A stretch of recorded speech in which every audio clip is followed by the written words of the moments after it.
Hello guys and girls. So a little, I've got something to admit.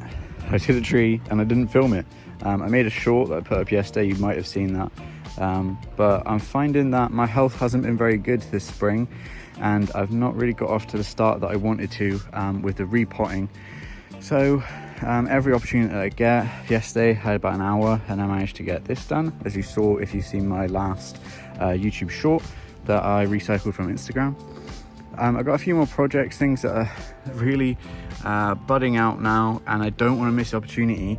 So what I'm going to do is put them all in this video, and it might be a little bit shorter, a little bit faster. I might not delve into what I'm doing and the routes and things like that. As you can tell, 1 minute we have nice weather, the next minute it's raining. So I'm just going to put everything together in this video of what I've done this week and try and get it to you that way. So this is the first tree. I did this yesterday. This is a nice, well, not silver yet, but it is a silver birch. One day it will mature and get that nice bark. This is an alder from the Japanese garden, St. Morgan. We've got buds just breaking on that, so that one's not urgent. We've got this little thing that I want to do. I want to get this into a pot so it can grow a little bit, because these kind of suffered last year, so we'll be doing that. And then definitely what needs doing is this lovely Blackthorn, and it's going into this training pot. Very nice training pot that I got. Right, there's the Blackthorn done. Kind of going for a clip and grow on this. I'm not gonna try and wire it too much. It's got a really nice, interesting scar here, but then obviously I kind of want to do something with this front. I don't have a Dremel or anything to do any carving, but I think I can start to eat away at that. I kind of just want to maybe come down here. So it's not quite finished. I always wanted to have the scar at the front, but the way that the tree leans, I also quite like that as well. I don't know, it's got character, this tree. And now that I have it in a training pot, I feel like I'll be able to leave it alone a bit better. So there, I've just kind of flattened the top, made it a bit of a softer appearance. And there's another one done. Look at that. So next, I got these guys all separated. I think they could be like giant Sequoia or something like that. They just grew from seed that I planted last year. So I'm gonna tie these together and grow these into a clump style, leave them in this pot to grow on for the year. There's another little one. Cute little tree in some nice bonsai soil, ready to grow this year. Right, let's tackle this bad boy. So this is our root system. Fairly good actually.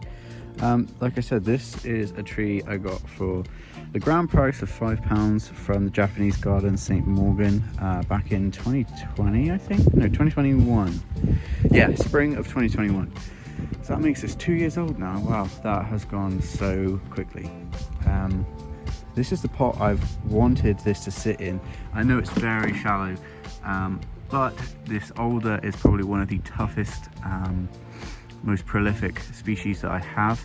I've really been hard on this tree and it's always come back. So I've got a good feeling that it'll be okay. It doesn't have any tie-in holes, which is a bit of an issue.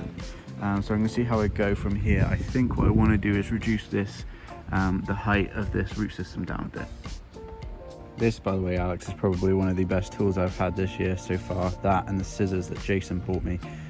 They're more for pruning, so we'll use them later on in the year. Just remove this extra bit. It's nice and flat, isn't it? So now we're left with this. But I really do want to use this pot, so I think I need to drill some holes quick.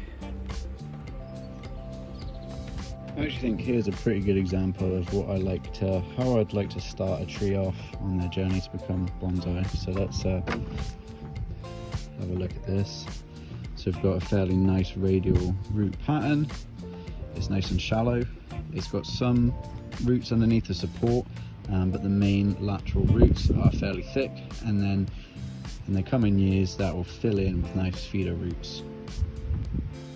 So then I kind of wiggle it down, you all know this, but then I like to just make sure they're all spread out nice and radially, and it helps me to eliminate any last roots that I don't want. This is actually a tree that I basically just used to experiment and to learn. This is from the very beginning. This has been the tree that I first sort of got brave with and tried things, and yeah, it's like an old friend now. So to see it in a nice shallow pot with some actual bonsai soil and a nice shallow and sorted out root system means this tree is well on its way now to becoming a bonsai. So I really hope you guys don't hate me for doing this video this way. It's just whilst my health is really not that good. This is the only way I've really been able to get out and actually do anything. So yeah, not the full normal videos that I usually do, but trees are getting worked on very, very slowly, and there's so much more to do. So I think maybe a spring garden tour video might be next. Let me know in the comments if you'd like that. Other than that, wherever you are in the world, make sure you're taking care of yourself. I'm trying to take care of myself. Alright, see you later guys.